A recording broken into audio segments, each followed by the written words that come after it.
So I just posted on Facebook a question, said, hey, I'm going to do a podcast. What do you want me to cover? And I got overwhelmed very quickly, like your kids do, because it's too much. And so what popped out at me, by the way, welcome to the Calm Parenting Podcast. This is Kirk Martin, founder of Celebrate Calm. If you're new to us, welcome. You can find us at celebratecalm.com. And our specialty is dealing with strong-willed kids. But you know what the real issue is? It's us as parents, because we have so much anxiety. And when people were posting on Facebook at the Celebrate Calm page, all I kept feeling inside was, this isn't really your child's issue. This is yours. You're like creating so many power struggles over things that don't even matter, right? And it's just all this stuff. I'm not going to do a podcast. This isn't going to be about this, but give me like a minute and a half on this. But you've got to look inside and see, like, where's this coming from? Some of you are like me, very type A. Maybe you had the career military father like I did, and so you're just intense, and everything's intense. Or you're just a good parent. You want your child to succeed, and you're looking at the strong-willed child, and he's not doing anything, or she's not. She's got a bad attitude, and they don't do their schoolwork or whatever it is, and so you're getting afraid about their future, and you're projecting out and thinking, who's going to hire them one day? Who's going to marry them one day? And so you start lecturing and getting on them, and that never works, right? That's your own anxiety. Or you're looking at, some of you have like little kids, like, oh, my 5-year-old won't do her schoolwork. Well, why should she? Shouldn't be doing schoolwork at age 5. That's your own issue, and that's school's issue. But your child doesn't have a 5-year-old doesn't have a chance to say, doesn't have the maturity to say, mother, listen, I'm a really bright kid, and I love exploring right now, and I'm really curious about stuff. And I know you want me to do all this arbitrary stuff that you've come up with and the school's come up with. Yeah, I'm not going to do that right now, but I guarantee you I'm going to be wildly successful in life because I am smart and I am curious. Just please don't suffocate me and take that curiosity out of me just because you're anxious and you're trying to and you're giving in to what society says that I need to be doing right now. They don't have a voice. They don't have a voice to say that, so they just don't do it, right? And you've got to have the maturity to deal with your own issues and be the parent and say, yeah, don't think my 5-year-old needs to be doing homework. I think the 5-year-old needs to be exploring and getting into stuff. Now, some of you are going to ask, well, what about the 12-year-old and the 17-year-old who's not doing his schoolwork? I'm not handling that one. I've done that on previous podcasts, and I'm going to do that in a couple weeks on motivating kids internally. Okay, we'll get to that. Here's what I wanted to get to today. Discipline, getting kids to listen. Because we've got a special going on right now, which is an awesome, awesome deal for those of you who are new. Traditionally, our programs are usually pretty expensive. Why? Because I put a lot of time into this. This stuff is really good. It will change your family for generations, and I want people to respect it. I do. And the second reason is ownership and investment. I want people to make an investment. I want people to say, this is important. I'm breaking generational patterns. I'm going to change myself as a person, and my family is going to change, and I'm going to equip my kids with tools so that they can be successful. And I want people to have an investment. But we're doing a special this week. Still a little bit of an investment, but it's a great deal, where we told people we have 4 promises. We're giving you 4 programs. First thing is teaching kids to listen to you the first time without having to beg and yell and scream. I'm going to cover that right now in a few minutes. We'll stop the tantrums and arguing. I just did a podcast on that. And there's a zillion different ways we teach you to do that. 3, we'll teach you how to teach your kids how to control themselves. And we do that through my son's program, because the kids listen to another kid, and Casey teaches your kids that. And most importantly, we teach you how to control your own anxiety, your perfectionism, the fact that you argue with your kids, right? That you get sucked into their arguments and you react to them all the time. We teach you those 4 things for $99. That's ridiculously cheap. So, right, because you're going to pay, look, some of you paid thousands or hundreds on therapists and you haven't learned anything practical. So, go to celebratecalm.com, look for the tab that says Get the Bag.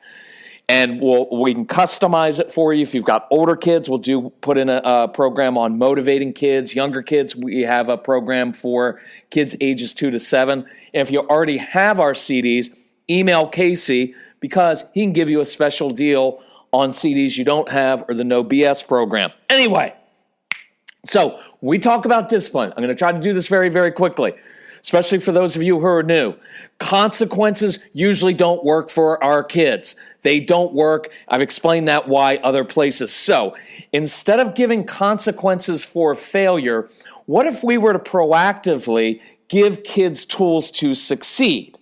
Right? So a large part of what we teach in discipline isn't just, well, wait for your kids to mess up and then you bring the hammer down, right? No, it's I create successes. Write that phrase down. I want you to create successes. Because people are always like, let's go through chores and homework really quickly.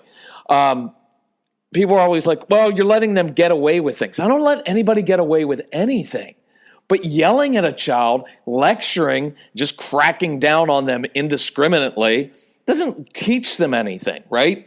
So we're not going to let them get away with things. I just don't react to kids. I teach kids. I give them tools to succeed.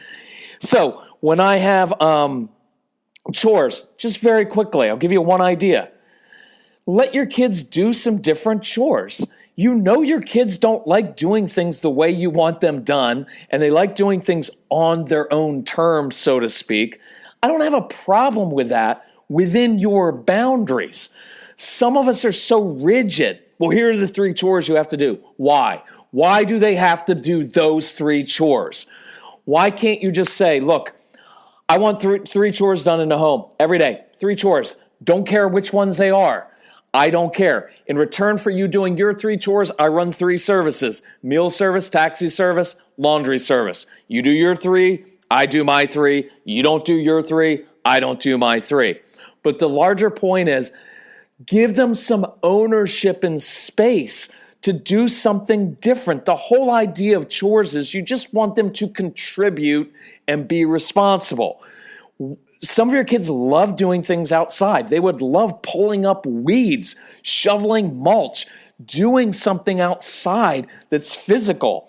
Why can't that be their chore, right? So rethink, get out of kind of the rigidity of like, well, this is just the way it's supposed to be done. Why? Just because everybody else has done it that way and they've fought their whole childhoods and they don't have a good relationship with their kids? Stop doing it the way everybody else does it. Why does it have to be done that way? So I come up with a list or say, I don't care what you do. I just want you to contribute. So you want to do the weeds? Awesome, because I hate doing weeds, right? And let them get outside. And when they're outside, it's physical, feels good. It meets their sensory needs, and they're outside. It's a bonus for you, a bonus for them. It's a bonus for the other siblings that they won't be irritating because they're too busy outside doing something. Right? Be a little bit flexible with stuff. And that's why you've got to slow your life down. But that's your issue because you've overscheduled your kids because you're trying to keep up with everybody else. And that's your own anxiety because you think, if I don't have my kids doing this and this and this, they won't be prepared. And I have to prepare them. And we have to make sure they have a good resume so they can get into the right college. All anxiety, and none of that is true. So, you know what I wanted to say? Cut the crap. You know why? I know people hate that word. All I knew is when we had 1,500 kids in our home, I didn't really want to swear at them too much. I didn't at all. But I sometimes just say, hey, cut the crap. And for some reason, that really worked. And they'd cut it out. So cut the crap and be the leader and be the grown-up and do what you know is the right thing to do instead of trying to do it the way everybody else wants you to do it. You're the grown-up. It's your family. It's not anybody else's family. It's your family. So you get to decide, right? Little kids, I don't care, toddlers, 9, 10, 12, whatever it is. Stimulate their brains. Make things a challenge. Make things a little bit harder. I guarantee you most of your kids don't want to do simple things around the house because they're boring and they're bored. So make it a challenge. When we had kids at our home, we had 1,500 strong-willed kids with all kinds of different issues and labels come through our home. And when I gave them chores to do, and they did chores for me every single day, I made them do it in a challenging way. Hey, bet you can't do it backwards. Bet you can't do it with a blindfold on. Bet you can't do it, but you can't do that going down the stairs backwards with a blindfold on. The bigger the challenge, the more it stimulated their brains. Let me give you one more. So I'm at the bank this morning, and the lady's like, hey, what's this Celebrate Calm thing? I was like, I know, it's a dumb name. Used to be Celebrate ADHD, and then we switched over because we found that the kids were fine, but the parents needed help, and they're freaks. And don't be offended if you wish. We're all freaks with this stuff, right? And so I found it, so we switched it to Celebrate Calm. So I was like, so she started asking me about it, and we, as it turns out, like a minute later, I pretty much described her child. And she's like, how did you know that? I was like, all of our kids are like that. And so she was like, well, what about homework time? So I told her about giving kids tools to succeed. Standing over your child just saying, if you would focus, you would be done in 45 minutes instead of it taking 3 hours. It's not motivating, right? But what you have to figure out and know is your kids' brains need to be stimulated. So we give them tools. So I told the lady at the bank, I'm like, why can't your daughter stand at the kitchen counter while she's listening to music, while she's eating a snack, rocking back and forth on her heels? And the lady said she would love to do it that way. But I can't think straight when there's music on. I need it quiet. I was like, but that's your brain, not her brain. Stop projecting everything of your own onto your kids, right? I have kids who come to my house and I notice they lay upside down off the sofa. You know what I learned? Best way to do homework? I bring homework in, say, this is kind of cool. Curious. Why do you like sitting upside down? And I'd listen to them and they'd tell me about how their brains were working. They didn't say it like that, but I learned that. So I was like, so here's the deal. We've got this homework to do. Bet you can't do your math homework laying upside down. Sure enough, they would do it like that. So tools to succeed. But let's transition now, do kind of the opposite way. Not opposite, but when you get to be tough with your kids and getting them to listen. So let's say I've got 2 sons and I come in the room.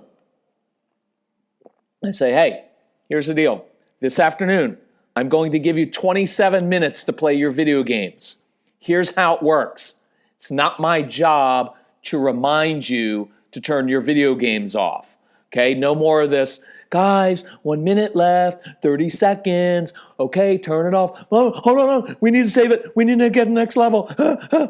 And all that drama, that's your issue because you keep feeding that, right? Now, this is not blame and guilt, but we've got to own our stuff, right? So I tell my kids is, you've got 27 minutes and here's how it works. You have a choice and I'll make you a promise. In the original days, and if you get any of the programs, the discipline program, we go through choices and promises because I can't make my kids do anything. They don't want to do it. You can't make them, but they do have a choice. And I do give them a promise because a promise speaks of personal integrity. You have a choice. If you turn your video games off after 27 minutes, I promise you, you will get to play again tomorrow.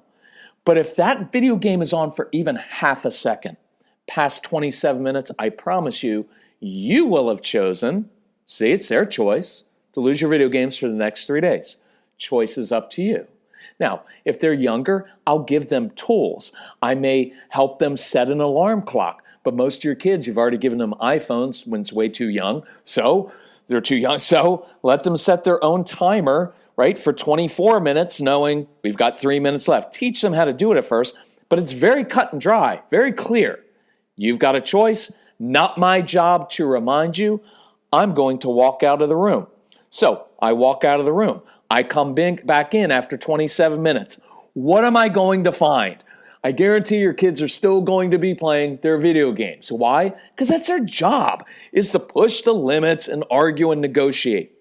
Stop taking everything so personally. Stop expecting your kids to somehow be, I was going to say little saints, but if you ever read through scripture sometime, you'll find out that everybody in there was basically a horrible person, right? Moses was a murderer. King David committed adultery and murder. Right? Just relax with that. Stop thinking like, oh, but my kids, they should just naturally want to listen to me. Why? That's not human nature. Maybe you're like that because you're a good person, But I guarantee if you're like that, you have your own issues, right? Because you're a perfectionist and you're a people pleaser and you're afraid to disappoint people and say no to people because you had a parent who was da-da-da. Anyway, so of course they're still going to be on their video games. It's their job. So look, a lot of what we teach is controlling yourself, because if you just come in, guys, you know what? After all I do for you, all I ask is you get off your video game. You can't even do it. When I was a kid, they don't care about all of that. So when I come in the room, I've got my even, calm, matter-of-fact voice says, hey guys, just wanted to remind you that you just chose to lose your video games for the next 3 days. Now, what's their response going to be? Mother, father, thank you for being consistent and following through. It makes us feel safe as children. Yeah, they're not going to say that. They're going to call you names. You're a terrible mother and I hate you. I wish I had a different father. Of course they are. Again, don't take everything personally. They're not mad at you. They're mad at themselves because they realize that they messed up. Stop feeding everything and making it all worse. You just let them know, this is how I roll in the home. And part of what you'll learn if you listen to our programs is this phrase: I will tell you one time, and then I will take action. It's very low-key. I don't have to do a big lecture. In fact, I don't want you to lecture. I don't want lots of talking. I want your kids to know that I'm a person of integrity. And when I tell you I'm going to do something, I just do it. I don't berate you. I'm not mad at you. I'm not really disappointed. I am a little bit, but it's not really about my disappointment. That makes it about me. What this is about is, when I tell you something, I want you to know that you can always count on me to follow through, even if you're going to be angry and mad and throw a tantrum and throw things at me and whatever else it is. Because, look, you can't count on a lot of things in life anymore, but you can always count on me. Because when I make a promise to you, I just keep my promises. See, it's a beautiful word, and we'll show you how to do that in 15, 20 different situations. Now, they're not going to like it. It's okay. And look, we go through some variations on the CDs. I have a lot more time, but we go through the variations. They're like, well, what about when you try to make them turn their video games off, right? And you get into a wrestling match over the controller. I don't want to do that either, so I could let them know and just say, look, you guys can continue playing, but for every minute you continue to play, that will be an additional day that will be added on to the time before you get to play again. So again, choice is up to you, right? So look, some of your kids are really big now, and so you can't like wrestle the controller away from them, but I'm also letting them know, here are my boundaries, here's how it works, and I'm just going to do that, right? So let's say you do that. What's going to happen? Your kids are going to be miserable next 3 days. Why can't we have them? Can we have our video games back? We'll turn on the... So here's what I want you to do. Do the 3 days, whatever you decide. Whatever you decide. Could be a day, could be a week, I don't care. So they get their video games back, but let me teach you one other thing, because on here is one of the things we want to teach you is how to teach your kids self-control. Because when your kids listen to Casey's, our son's CD program, Straight Talk for Kids, it's very grounding because they get to hear a kid talking to them who's another kid, right, who struggled, who's just like them, and they will feel very understood. And my son describes how he struggled with self-control, and he goes through different ways how he learned how to control his emotions. And it's really, really cool. But one of the things he will challenge your kids with is this. Kids, and this big principle he teaches in his school assemblies. So anyway, by the way, if you ever want him to do a school assembly, or if you need help with CDs or anything else, booking events, it's Casey you're going to talk to. And you can call him 888-506-1871 or Casey, C-A-S-E-Y, at celebratecalm.com. Awesome customer service. He's an awesome young man, but he was horrible, like many of your kids when he was a little kid. Kind of joking, but not really. But the big principle he teaches kids is this. If you learn how to control yourself, your parents won't have to. So he does a little joke there where he says to your kids, look, next time your kids say, hey, get off your screens, if you say, okay, Mom, what will happen is your mom will faint because she's never heard that before, and then you can play the rest of your night. Kidding. But He teaches that, which is really cool. So you can go to your kids and say, guys, listen, you get your video games back tonight. I'm going to give you 27 minutes again, but here's a little wrinkle I'm going to throw into this, a little incentive. If you two will turn off, or this could be a single child, however you want to do it, if you turn off your video games 2 minutes early, I will give you an additional 4 minutes to play tomorrow night. That's right. If you turn them off 2 minutes early, then you get an additional 4 minutes. Why am I doing that? To teach them delayed gratification, to teach impulse control. If you go to your child and say, if you turned it off 5 minutes early, never going to happen because your kids are already addicted to it. But it may be a week from now, but when they yell into the kitchen, Mom, Dad, we turned off the video game 2 minutes early, now you get to bring your positive intensity. And that's another discipline tool is positive affirmation, positive intensity. And I get to come in the room and say, that's cool. You guys just chose to turn off your video games 2 minutes early, and in return, you earned an additional 4 minutes tomorrow night. What that tells me is I can begin to trust you because you're exercising self-control. And the more you control yourself, means I don't have to control you. Fist bump, pretty awesome, right? So does that make sense? So look, let's tie this together. We're going to give kids lots of tools to succeed, making things a challenge, doing it in a different way, right? Mixing it up a little bit. But at the end of the day, when I want something done, it's even matter-of-fact tone. It's very low-key. I let the kids know that they've got a choice, that I make a promise, and what I want them to know throughout their entire years from the time they're 2 until they are 52 is I always keep my promises. So teenager, when I tell you that that is your curfew, that is your curfew. And if you come home 30 seconds late, you will lose that car for the next 3 weeks or a week, whatever it is you want it to be. Now just, you've got to, I don't want to get into that, but you've got to make sure your expectations are realistic and your consequences are realistic, right? You're not going to drive for another 3 years. But I have no problem with saying, hey, 30 seconds late, you forfeit the car for the next 3 days. Dad, I was only 30 seconds late. I know. I just want you to know. And see, watch what the tone is. And this is the hardest part is you're not lecturing. You know what? When I was a kid, if I came home late, I don't know how many times I have to tell you. All these long lectures and lectures about, you need to learn how to be responsible because if you don't come home, I'm not doing all those things. Your kids already know that. What I'm letting my son, when I did this with my son, I would just say, just place the keys in the dish over there. Seriously, Dad? Seriously? I'm 30 seconds late and I'm going to lose it for 3 days? I'm not reacting to that. He would get a little bit vocal, get a lot vocal.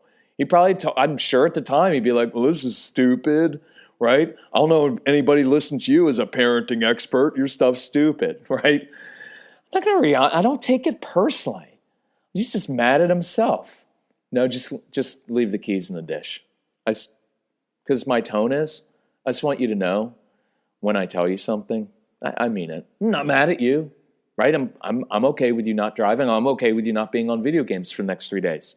I hope you do it all the time, right? There's no anger. There's no need to get all dramatic and go through all this stuff. You get the point. So if you need anything, contact our strong-willed child, Casey. He's a pretty awesome kid. He'll help you with anything you need. Go to celebratecalm.com. You can sign up for a free newsletter. You'll find podcasts there. You will find some specials there with Get the Bag. I believe we may still have our Valentine's Day special and the Christmas special. If you look for it hard enough, you may find it there. So take advantage of it. It's pretty cool. Listen to it. Work on yourself. Work on yourself. This is cool because we're breaking generational patterns. Thank you for listening to the Calm Parenting Podcast. Hope to talk to you soon. Bye-bye.